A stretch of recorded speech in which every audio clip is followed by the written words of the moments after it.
Hello students, जैसा कि पिछले वीडियो में आपको सिस्टम ऑफ मैट्रिक्स के बारे में 2x2 मैट्रिक्स के बारे में बताया था। आज 3x3 के अंदर बताते हैं। जैसे ये लीनियर इक्वेशंस दे रखी हैं। Coefficient of x y z वो ए मैट्रिक्स हो जाएगी, एक्स वाई जेड है वो एक्स हो जाएगा, कांस्टेंट टर्म जो है वो बी हो जाएगा। सबसे पहले हम यहाँ निकालते हैं डिटरमिनेंट ऑफ ए, जो कि 2 इंटू में 4 + 1 हो गया, -3 इंटू में -2। जैसे हम पहले 2 को लेते हैं, इस रो और इस कॉलम को छोड़ देते हैं, तो ये 4 और ये +1 5, -3 हो जाएगा। तो ये आ जाएगा -2 और -3। उसके बाद 3 अगेन फिर लेंगे, तो 3 जिस रो और जिस कॉलम में वो एक्सपेंड हो जाएगा, -1 + 6 ये आ जाएगा। तो ये हमारे पास आ गया 10 और ये 5 थी, ये 15 और 15 ये 40 आ गया। Determinant A not equal to 0 यानी कि नॉन सिंगुलर मैट्रिक्स है। Then A inverse exist. अब हम निकालते हैं कोफैक्टर।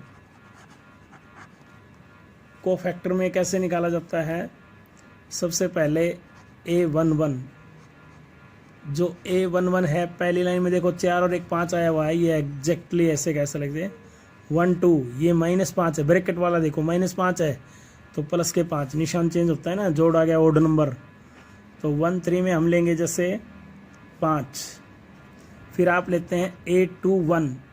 A21 में देखिए हम मैट्रिक्स को देखते हैं, ये 2 और ये 1, 3 दूनी 6, 6 माइनस का प्लस के 3, तो माइनस के 3 आया तो प्लस के 3 हो जाएगा, क्योंकि 2 और 1 ऑड नंबर हो गया ना, जोड़। अब 2 2 में देखिए, 2 और 2 में -4 -9 -13। फिर 2 3 लिखते हैं, 2 3 में -2 -9 -11 तो प्लस के 11 हो जाएगा। 3 1 में 3 और ये 1, तो 3 एकम 3 + 6 9।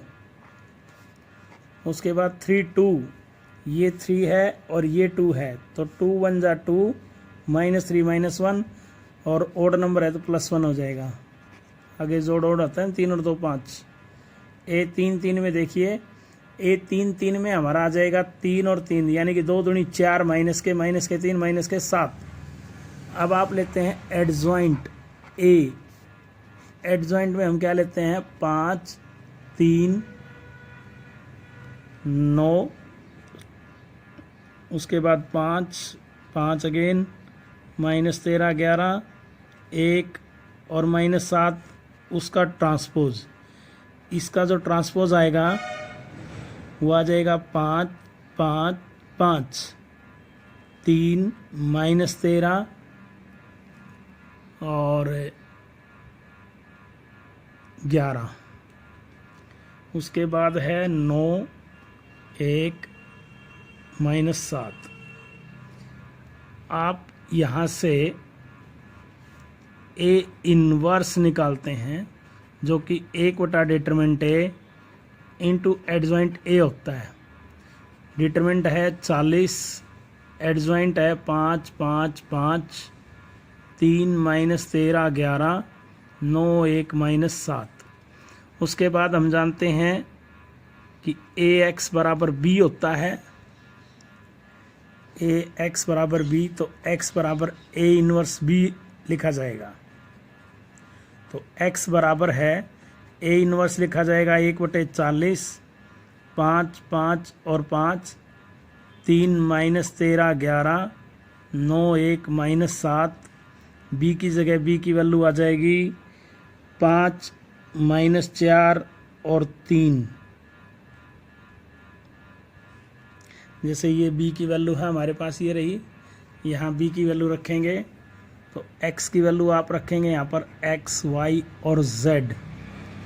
1/40 ऐसे का ऐसा, इसकी गुणा देखिए 25 -12 25 12 27।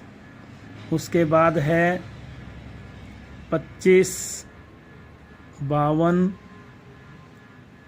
3, उसके बाद आगे 25 52 प्लस का आएगा और 3 एकम 3 ये हो जाएगा।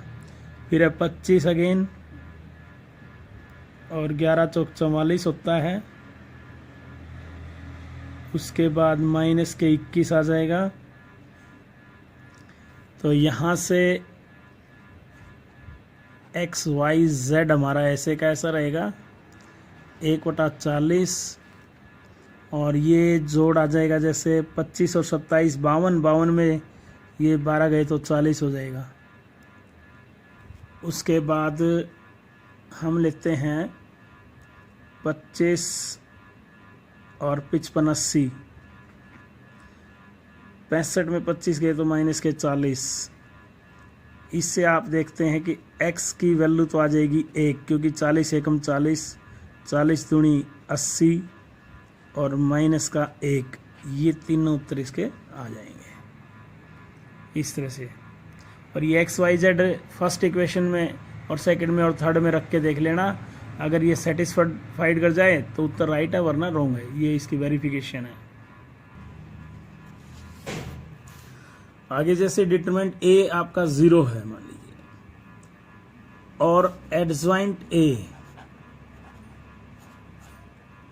और बी नॉट इक्वल टू 0 है, तो हम यही इतना खत्म करके लिख देंगे नो सॉल्यूशन। बस नो सॉल्यूशन इतना छोड़ देंगे। अगर यदि डिटरमिनेंट ए आपका 0 है और एडजॉइंट ए और बी आल्सो 0 आ जाता है, तो इनफाइनाइट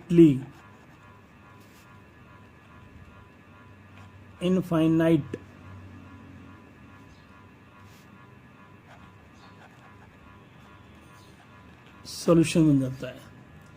इनफाइनाइट सॉल्यूशन बन जाएगा जैसे ये। और इनफाइनाइट सॉल्यूशन बनने के बाद इनफाइनाइटली मैनी सॉल्यूशन हम लिख देते हैं इसको। यहाँ इस सिचुएशन में इनफाइनाइट सॉल्यूशन में हम क्या करते हैं, z को k पुट करेंगे और उसको कांस्टेंट बना देंगे। उसके बाद x y z की वैल्यू निकलेगी और वो तीसरी x और y की वैल्यू निकाल के तीसरी इक्वेशन में पुटअप कर देना।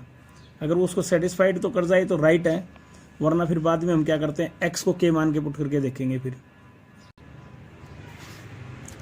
इससे रिलेटेड क्वेश्चन देखिए जो अभी बताया कि ऊपर एडजॉइंट ए और ये, तो कैसे करते हैं हम। सबसे पहले डिटरमिनेंट ए निकालते हैं। डिटरमिनेंट ए में देखिए आप लेंगे 2 एज इट इज माइनस के 10 प्लस के 5, माइनस माइनस प्लस हो जाएगा और ये माइनस के 5 0 और उसके बाद है 3 इंटू में ये आ जाएगा माइनस के 10 ना 5 माइनस 0, तो डिटरमिनेंट आ जाएगा जिसका माइनस के 10 माइनस के 5 प्लस के 15 और ये 0, यानी कि डिटरमिनेंट आपका 0 आ गया। डिटरमिनेंट ए हमारा 0 आ गया। तो पहले कोफैक्टर वैसे ही निकालने होते हैं जैसे पहले क्वेश्चन किया, वैसे पहले कोफैक्टर निकालेंगे। सबसे पहले हम निकालते हैं A11, A11 आ जाएगा माइनस के 5, A12 आ जाएगा ये हमारा 5 और A13 ये भी हमारा आ जाएगा 5। ये तीनों हमने निकाल लिए, पहली रो पहला कॉलम छोड़ के ऐसे। फिर आप लेते हैं A21 में, A21 में आपका 10 आ जाएगा, A22 में माइनस 10 आ जाएगा और A23 में माइनस के 10 है। उसके बाद जैसे A31 लेते हैं हम, A31 में हमारे पास आ जाएगा माइनस के 5 और A32 के अंदर 5 पॉजिटिव आएगा और A33 में हमारी वैल्यू आ जाती है ये भी 5। उसके बाद हम क्या करते हैं, एडजॉइंट ए डॉट बी निकालते हैं। एडजॉइंट ए जो कोफैक्टर हैं हमारे जैसे ये रो है, इसको कॉलम में लिख दो, -5, 5 और 5, 10, -10, -10 और -5, 5 और ये 5, ऐसे। अब b की वैल्यू हमारे पास क्या है जी, b की वैल्यू वो 1 2 3, 1 2 3 ऐसे। यानी कि आपने इसका प्रोडक्ट करना है, तो प्रोडक्ट आ जाएगा -5, 10 दूनी 20, 5 15 ये, और ये आ जाएगा जैसे अगला आपका 5 -20 +15, उसके बाद है 5 -10 और +15। ये देखिए सभी ज़ीरो बन रहे हैं, ऐसे ज़ीरो आ गया ये।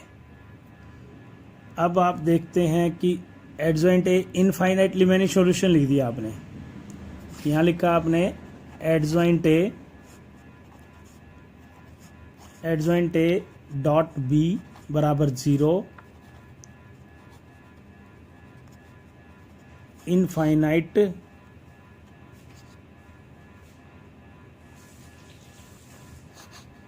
Many solution.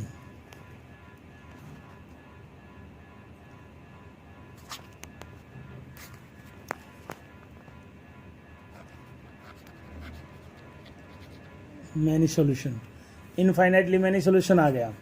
तो मैंने आपसे कहा था जो स्टार्टेड इनफाइनाइटली मैनी सॉल्यूशन के बाद जैसे हम z बराबर k मानते हैं और इस इक्वेशन को हम फर्स्ट इक्वेशन में पुटअप करते हैं। फर्स्ट इक्वेशन है हमारे पास 2x - y + 3z = 1।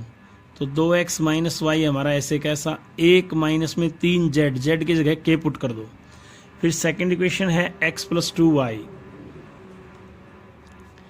और कांस्टेंट है 2 और z उधर जाएगा प्लस का हो जाएगा, z की जगह k रख लें।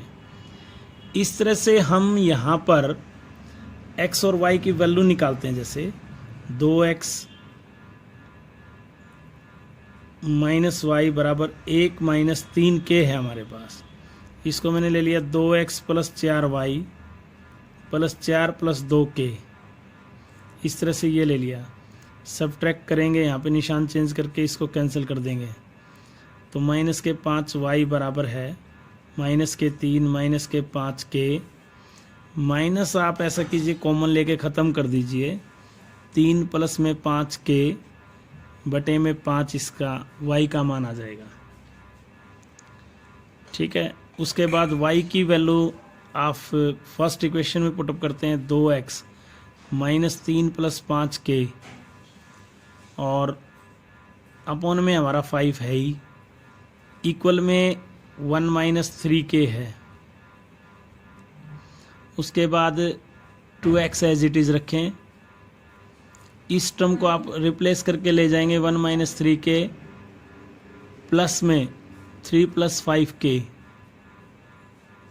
उसके बाद 5 ये एलसीएम आ जाएगा इधर से नीचे, 5 - 15k + 3 + 5k।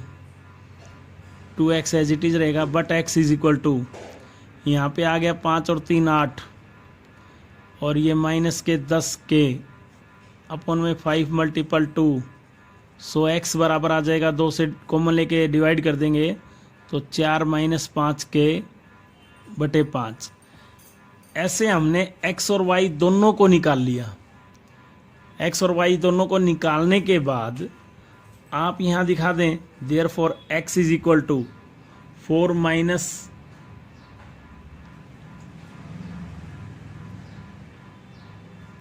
- 5k by 5 और y = है 3 + 5k अपॉन 5। ये तीसरी इक्वेशन में पुटअप कर दें। तीसरी थी 5y - 5z बराबर कितना, 3 था। 5 हमारा ऐसे कैसा, y का मान मैंने रख दिया 3 + में 5k बटे 5 -5, z का मान आप k जानते हैं, ये 5 से 5 कट गया, 3 + 5k -5k बराबर 3, 5k से 5k काट दो, 3 बराबर 3 ही आ गया। इसका मतलब हमारे पास जो है लास्ट में आप दिखा देंगे x बराबर 4 - 5k/5 और y इज इक्वल टू आ जाएगा 3 + 5k अपॉन में 5 और z is equal to k इसका आंसर हो जाएगा। ऐसे होमोजीनियस लीनियर इक्वेशन में ये कांस्टेंट टर्म 0 होती है इसके अंदर। बाकी मेथड वही है, इसमें भी आप पहले डिटरमिनेंट ए निकालिए। अगर आपका determinant A not equal to 0 आ जाता है, जैसे हम ये ले लेते हैं ए मैट्रिक्स पहले 2 3 1 3 -1 2 -4 2 -1। आपने इसका डिटरमिनेंट ए निकाला 2 इंटू में 1 - 4, 3 इंटू में -3 -2 -4 इंटू में 6 + 1, तो ये आ जाएगा -6 और 5 दिए 15, ये 7 चौक 28, 34 में से 15 गए तो -19 आ गया, जो कि नॉट इक्वल टू 0 आ गया हमारा। A determinant of A not equal to 0। तो हम यहां लिखेंगे A is non singular matrix. A is non singular matrix, यहां लिख दो hence A is non singular matrix. Non singular matrix ये लिखने के बाद the given matrix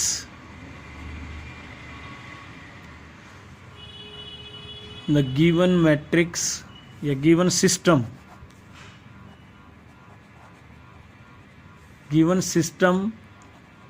has a trivial solution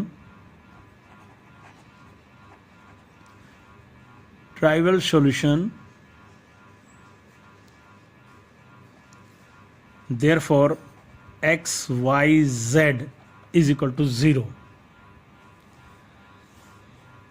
ये इसका होमोजीनियस के अंदर है। और बाकी जो होमोजीनियस में कैसे करना होता है, जैसे मान लो if determinant A equal to 0 आ गया, यानी कि ये सिंगुलर मैट्रिक्स होगी। सिंगुलर मैट्रिक्स होती है जिसका डिटरमिनेंट 0, ये सिंगुलर मैट्रिक्स आ गई। सिंगुलर मैट्रिक्स आ जाती है तो हम वहां पर क्या करते हैं, फिर adjoint A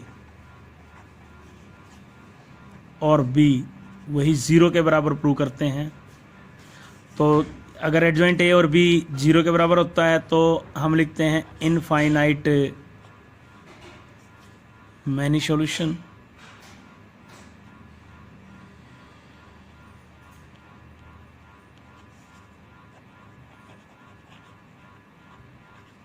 infinitely many solution हो गया। फिर वैसे ही तरीका है जैसे आप ने पीछे क्वेश्चन में किया कि z को k मान करके x और y की वैल्यू निकालो, x और y और z तीनों की वैल्यू तीसरी इक्वेशन में पुट कर दो, वो सेटिस्फाइड कर जाए तो वो आंसर है, वरना फिर हम x को k मान के पुटअप करेंगे। अगर z सेटिस्फाइड नहीं करता है k तो फिर हम x को मान के करते हैं।